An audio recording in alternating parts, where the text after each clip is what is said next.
Ini adalah perjanjian kok kerjasama antara banyak mungkin competitors ya, yang baik itu competitors yang aktual berarti memang sudah jadi competitors, atau competitors yang potensial ya nanti mereka jadi competitors ya. Oke, di sini keunggulannya ya apabila mereka sebuah bisnis melakukan strategic alliance ya, itu akan membantu mereka untuk masuk ke pasar baru, dan mereka bisa berbagi terkait dengan fixed cost ya, biaya-biaya rutin ya, atau biaya tetap ya. Oke, kemudian membawa semua skill dan aset ya yang perusahaan tersebut tidak bisa miliki ya, dan kemudian membangun standar teknologi industri. Tetapi kerugiannya ya, kompetitor bisa jadi mendapatkan biaya yang memiliki biaya yang lebih rendah ya terkait dengan teknologi atau market. Oke, aliansi itu populer ya karena dia adalah high cost ya. Aliansi bisa jadi cara yang baik karena itu sering dipilih ya untuk mengantisipasi berbagai masalah, khususnya apabila ada kendala terkait dengan pengembangan teknologi ya dan biayanya mahal, maka bisa jadi prosesnya adalah melakukan aliansi. Dan bisa jadi perusahaan itu tidak memiliki skill ya, atau uang, atau orang, kemampuan sumber daya manusia yang mumpuni untuk mereka bisa masuk sendirian. Nanti kita lihat contoh-contohnya ya teman-teman ya. Dan aliansi itu adalah cara yang tepat untuk mereka belajar ya. Jadi proses incremental learning gitu ya, mulai dari kecil dan kemudian mereka bisa belajar lebih banyak, dan akhirnya mungkin mereka bisa membangun competitiveness in the future ya. Oke, kemudian ya, bisa jadi cara yang tepat ya untuk mengamankan pasar ya, pasar asing, dan bisa jadi host countries ya, negara tempat mereka masuk itu membutuhkan kepemilikan lokal dalamnya. Ini terkait dengan batasan-batasan atau restriction ya untuk memiliki bisnis atau menjalankan bisnis di industri tertentu yang sudah saya sebutkan sebelumnya. Beberapa industri itu highly regulated ya. Oke, contohnya aliansi bisa jadi ini ya teman-teman ya, Telkomsel ya dengan Netflix ya. Oke, ini iklan Telkomsel dan Netflix. Nonton Netflix asiknya nggak habis-habis untuk semua ya. Ada pakai ini jasa ini teman-teman. Oke, Telkomsel dan Netflix. Di sini Netflix masuk ke market Indonesia dengan membangun aliansi bersama Telkomsel ya. Oke, atau Goto, Tencent, Alibaba ya, itu juga membangun aliansi untuk membangun cloud project ya. Oke, di sini Tencent dan Alibaba itu adalah perusahaan asing tersebut yang mengambil modes of entry strategic alliance ya. Oke, ini saya ambil dari Tech in Asia ya beritanya. Oke, tapi itu terkait dengan aliansi berarti mereka lokal ya, istilahnya itu di sini Netflix yaitu produsen atau bisnis global itu masuk ke Indonesia, yaitu market baru dengan menggandeng mitra lokal ya. Oke, begitu juga Tencent dan Alibaba itu menggandeng mitra lokal yaitu Goto di sini ya. Tapi ada juga yang kita sebut namanya Global Alliance ya. Itu agak berbeda ya teman-teman ya.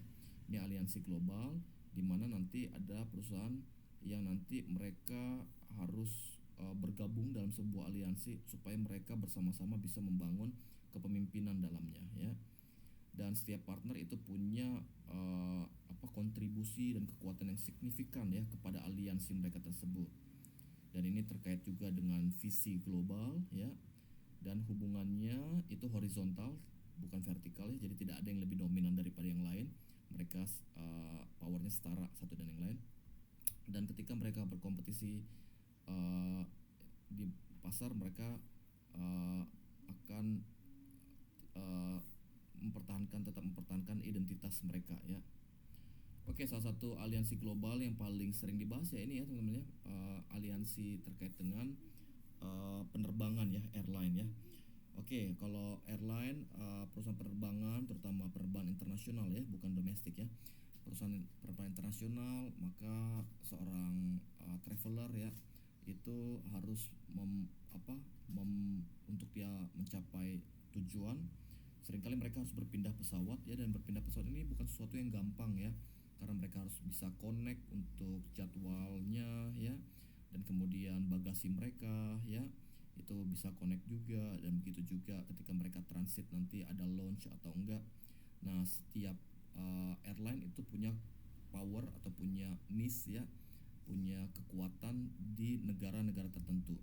Nah, itu sebabnya kenapa banyak perusahaan airline itu membangun aliansi strategis dengan penerbangan-penerbangan yang memiliki kompetensi di market tertentu ya.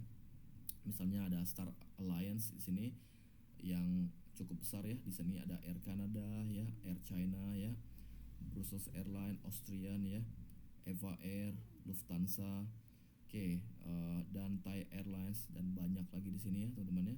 Kemudian ada juga aliansi namanya One World ya. Ini kalau kita lihat lebih sedikit sih ya untuk jumlah airline-nya, tetapi gede-gede ya teman-teman perusahaannya.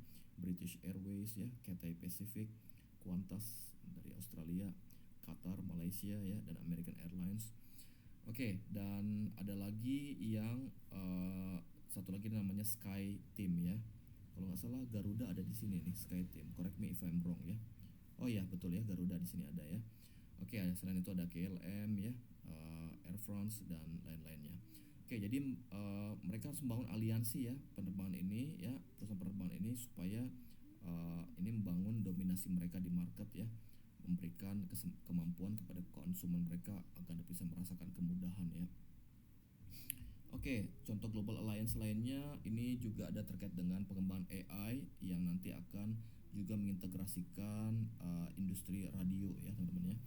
Nah, jadi ada project AI REN ya, Radio Alliance Network kalau nggak salah kayak gitu ya.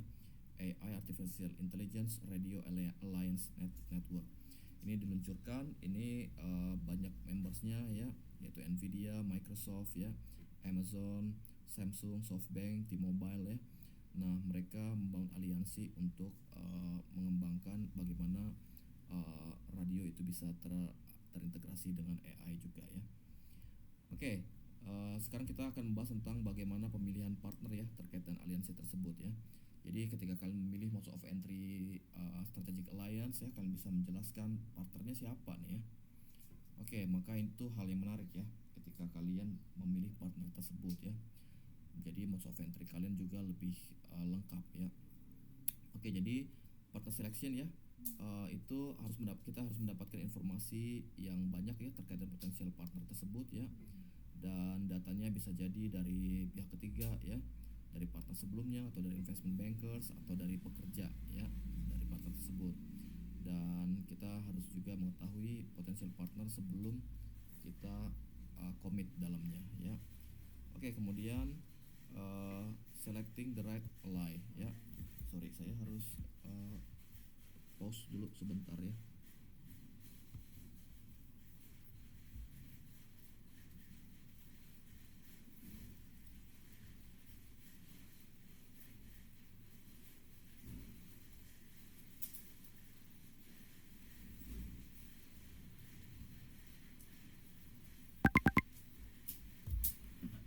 Kita lanjut.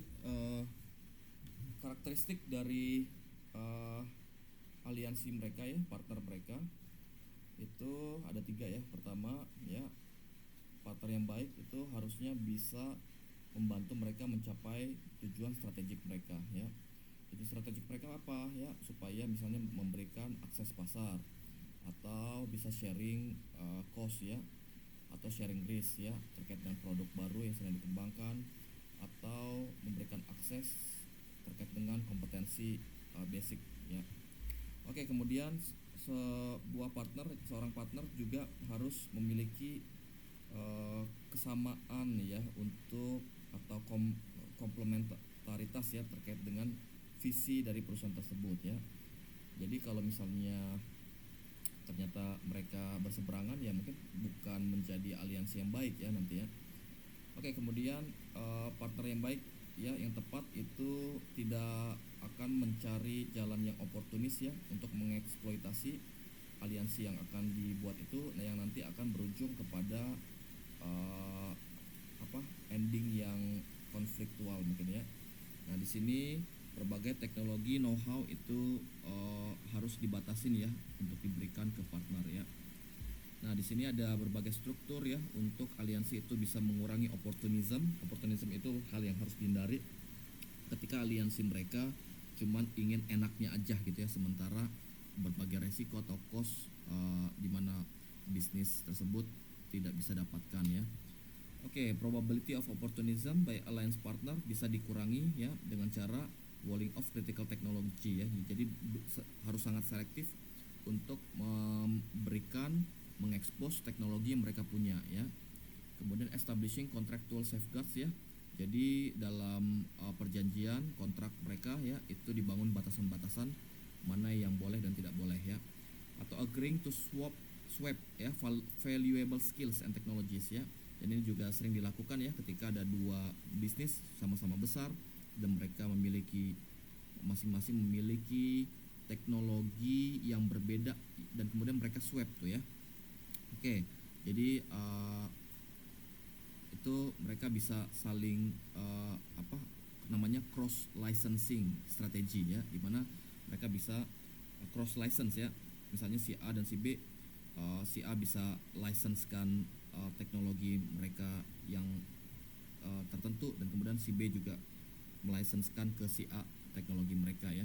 Dengan begitu berarti di antara mereka bisa saling melicense dan akhirnya opportunism itu bisa dicegah ya. Dan kemudian mencari komitmen-komitmen yang kredibel. Oke teman-teman, itu sudah ya untuk berbagai topik terkait dengan modes of entry. Silahkan kalian bisa pilih ya untuk bisnis yang akan kalian kalian sedang selidiki, kalian sedang teliti, sedang kalian develop, itu kira-kira lebih tepat ya.